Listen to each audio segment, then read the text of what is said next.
In this video, I'm going to be going deep down the rabbit hole into what is theta and how it relates to the change in prices of options.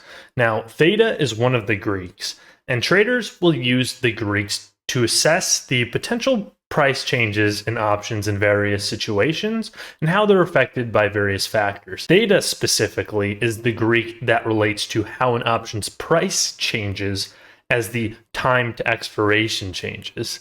Now let's dive right into it. Now let's start off with a definition of theta. Theta represents the rate at which an option's price decays over time, directly measuring the impact of time decay on an option's price. You can think of theta as a silent factor that's constantly at play. Think of an ice sculpture that's slowly melting away. Theta is like that for an option that you might own, where it is decreasing in value over time as it approaches its expiration. Just like an ice sculpture will decrease over time as it melts to nothing but water. Theta is almost always negative for both call and put options, and this really signifies the time decay component of the option's prices falling as their maturity date approaches. You can think of this negative value as a reflection of the diminishing time value of the options. And the theta value can be higher or lower based on different factors that we will discuss later on in this video. Let's look at a very simplified example of how theta can affect the change in price of an options contract. In this example, we're going to start off with an option that is priced at $20. The theta of this option is negative 0.5. If we flash forward one day into the future and hold all other factors constant, then due to the time value decay of theta, we should see this option's price fall by 50 cents, and the new price will be $19.50. However, if we had flashed forward 5 days into the future, then our options contract should have fallen by 50 cents per day for 5 days, for a total price fall of $2.50, making the new price $17.50. Now that we've got the basics out of the way, let's talk about the difference between the intrinsic value of options and the extrinsic value of options. Let's just start off with the definition of the intrinsic value, which is the inherent worth of an option if exercised now, representing the option's profit based on the current price of the underlying asset. This takes out the time component entirely and just zooms in on, if we were exercising right now, what would be the value? So we can look at the formula for the call option's intrinsic value, which is equal to the max of the stock price minus the strike price, or 0.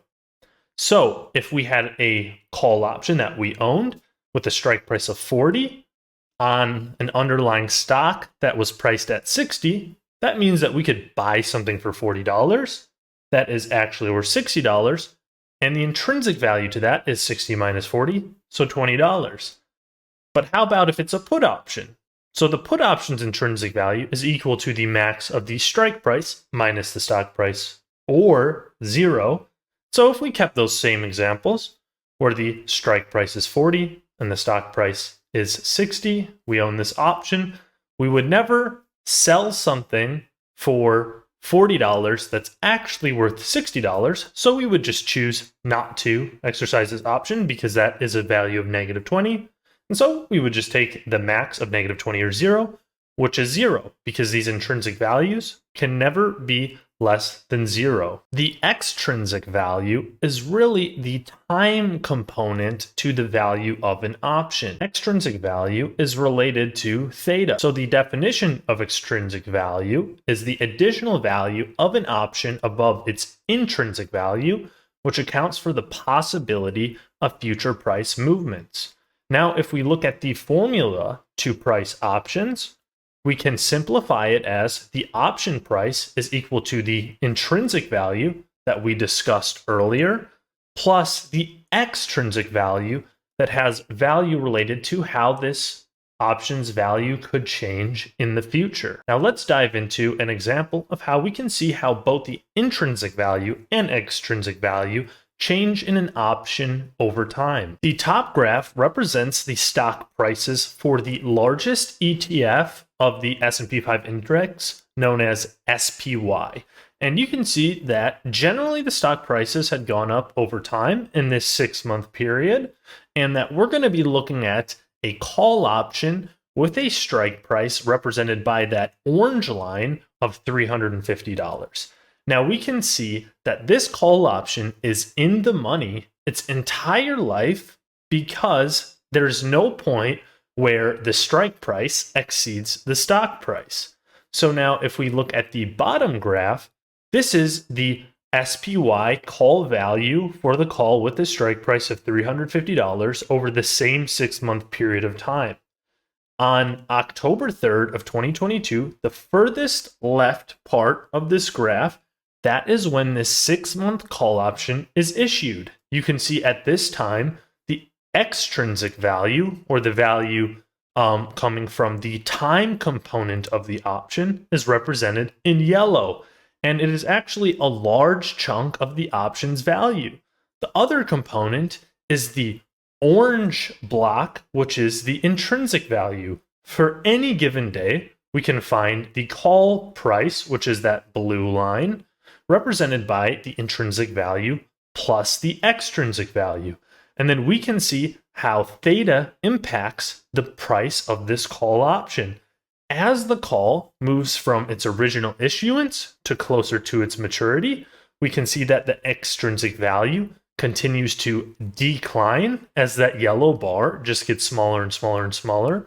And as the option approaches expiration in the furthest right day of the graph, you can see there is virtually no extrinsic value left whatsoever because of the time value decay of the option. Now let's look at a different call option on the same stock SPY for the exact same 6-month period of time, except in this case, this is an out of the money call option because the strike price actually exceeds the stock price for the entire 6 months. Now, if we look at the bottom graph, we can see that the SPY call value is determined entirely by the extrinsic value of this option because there is no intrinsic value if the strike price exceeds the stock price the entire time. So here we can really isolate this extrinsic value and see that it's going to start high in October 3rd of 2022. And then over time, we should see it generally decrease as we get closer to expiration. There are examples where the extrinsic value increases over time. You will see that this is when the stock price gets closer to the strike price. That is because the theta is actually the highest when an option is near the money. That means when the stock price is closest to the strike price, that's going to be when this time value, this extrinsic value, is the highest. We'll go into more detail on that later. But one thing you'll notice is that as the option gets very close to expiration, that means the furthest right on the graph, there is virtually no extrinsic value whatsoever, and the call price is near zero. One very important final concept that I want to cover is how theta behaves at different strike prices. For both calls and puts, theta will be the highest, or I should say the most negative, when the option is at the money. So an option is at the money when the strike price is close to the underlying stock price. This is when there is the most uncertainty regarding whether the option will have value at expiration. And because there's so much uncertainty, there is the most to lose, meaning that when the stock price is really close to the strike price, there's going to be a ton of time value decay because each day we're losing is very valuable in determining whether or not this option expires in the money. Now, when a call or a put option is far in or far out of the money, there is less value in that time decay because the outcome is far more certain. One other thing I wanted to point out is that earlier in this video, I said that almost always theta is going to be a negative value.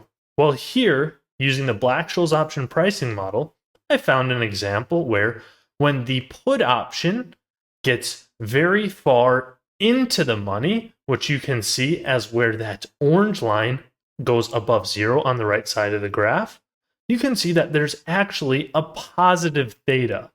So a lot of interesting things to think about with theta. Check out my website, RyanO'ConnellFinance.com, where you can find lots of free financial model file downloads, free code for option pricing, or you can even find help with financial modeling projects with my freelance services or finance tutoring.